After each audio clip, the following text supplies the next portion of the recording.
Me llamo Maite Angulo y soy pediatra de la unidad de adolescentes del Hospital Materno Infantil. Hoy quiero hablarles de los trastornos de conducta alimentaria, que son un problema muy prevalente actualmente y más después del inicio de la pandemia. Quiero resaltar cómo colaborar en la medida de lo posible para que los padres puedan llegar a sospechar el trastorno y a diagnosticarlo nosotros lo más precozmente posible. Nos basamos en la clasificación internacional CIE-10 para hablar de estos trastornos. Hay varios tipos, pero el que más a menudo nos encontramos es la anorexia nerviosa. Para definir la anorexia nerviosa utilizamos una serie de criterios. El primero es que el paciente presenta una pérdida muy significativa de peso originada por el propio paciente, porque por un lado evita alimentos que considera calóricos y por otro lado compensa con una serie de actividades. Por un lado aumenta el ejercicio y por otro lado puede llegar a realizar lo que llamamos actividades purgativas, que es que el paciente se induce vómitos o toma fármacos para aumentar las pérdidas. Por otro lado, el paciente presenta amenorrea. Si es una niña, puede ser que nunca llegue a presentar la regla o si la tenía, le desaparezca. Por otro lado, la paciente o el paciente presentan lo que llamamos distorsión de su imagen corporal. A pesar de estar desnutrido, no reconoce que su cuerpo presenta esa desnutrición. Es muy importante el diagnóstico precoz, porque eso contribuye en que el tiempo de tratamiento sea más corto y el éxito del tratamiento. El pronóstico mejora muchísimo. Es importante recalcar que lamentablemente el tiempo medio entre el inicio de los síntomas y el diagnóstico es de 1 año.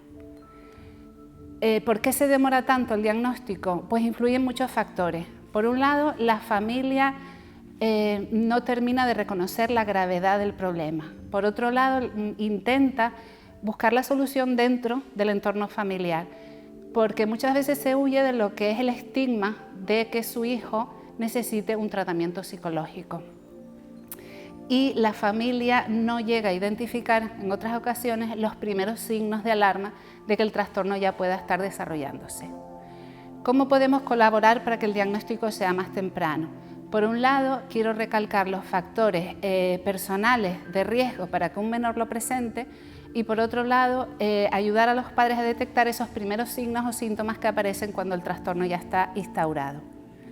En cuanto a factores biológicos, hoy en día la epidemiología de estos trastornos nos dice que las niñas presentan 10 veces más riesgo que los varones y hay mayor riesgo en los pacientes si ya hay antecedentes familiares de trastornos de conducta alimentaria en sus progenitores.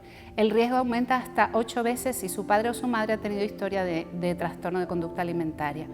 También hay más riesgo en esos menores si sus padres o sus familiares presentan antecedentes de patología psiquiátrica o de obesidad. Y ya si el menor presenta antecedentes de obesidad o de una pubertad precoz, que quiere decir que la ha presentado a una edad más temprana de lo habitual, también ese menor tiene más riesgo de padecer el trastorno. En cuanto a factores psicológicos, pues sí que existe cierta personalidad que predispone a que estos menores puedan presentar el trastorno. En general son niños, son niñas que presentan una autoestima baja, un autoconcepto bajo. Eso le conlleva a que necesita continuamente una aprobación de todo lo que realizan. Son personas que son rígidas, poca flexibilidad a los cambios bruscos que pueda suceder en su rutina, en sus actividades. Y son niños que también son poco autónomos, tienen a veces miedo a crecer y ya por último lo que más puede influir es que a lo largo de sus últimos meses, como ahora en la pandemia, los niños sufran una situación estresante. Por ejemplo, bullying en el medio escolar, un antecedente de abusos sexuales, conflictividad en el entorno familiar, o también es un cambio que incide mucho en los niños, es el paso del colegio al instituto. Lo vemos muy a menudo que les supone un estrés añadido ese cambio de colegio y de cambio de amigos y bueno, cambio de estilo de educación también. En cuanto a los factores socioculturales que rodean al menor, pues también influye el hecho de que la familia sea una familia que le dé mucha importancia a la imagen corporal. los menores que escuchan en su entorno críticas hacia el estado nutricional de las personas que les rodean o críticas hacia su propio estado nutricional si, por ejemplo, tiene sobrepeso. También familias que son muy estrictas en los hábitos alimentarios. Hoy en día que hay mucha tendencia a dietas saludables, a dietas estrictas en cuanto a no comer alimentos de origen animal y demás, pues eso también puede influir a la hora de los hábitos alimentarios de ese niño. Y, por supuesto, si el adolescente ha iniciado el consumo de tóxicos, también hay mayor riesgo.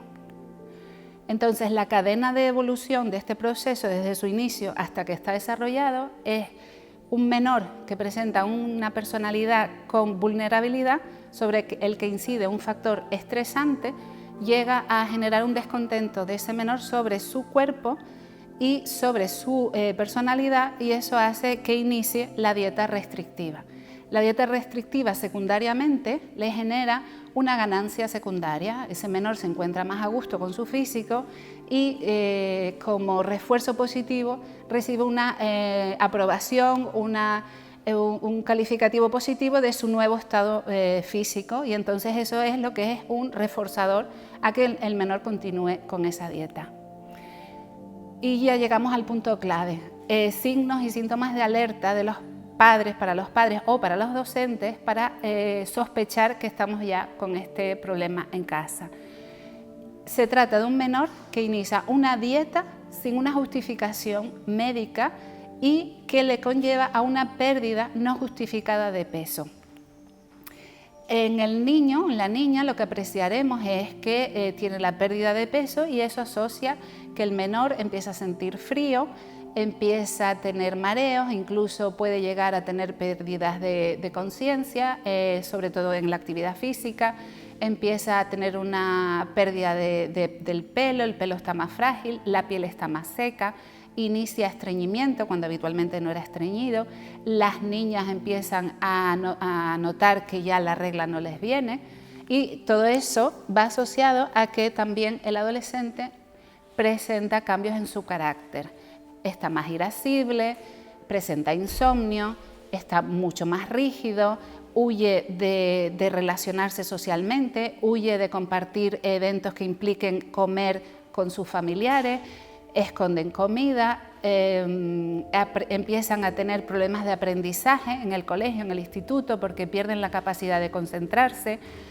Es muy característico que aumenten la actividad física, niños que están acostumbrados a hacer deporte, y además aumenta el ejercicio físico de otro tipo, pues salen a caminar por las tardes, en vez de coger el ascensor suben por las escaleras, entonces están continuamente que no paran. Y otra conducta que asocian también es que se pesan compulsivamente, a cualquier hora del día, a escondidas. Es muy significativo cuando les decimos a los padres que retiren la pesa de casa y el menor pues se enfada y va a la farmacia y se pesa. Todo eso tiene que hacer que los padres o docentes estén alertas ante ese caso.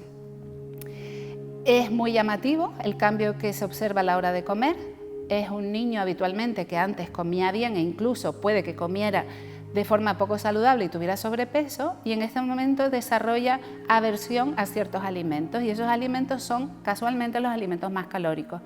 Son niños que a lo mejor antes iban al McDonald's o que comían chocolate, incluso golosinas, y ahora empiezan a decir que eso ya no les gusta.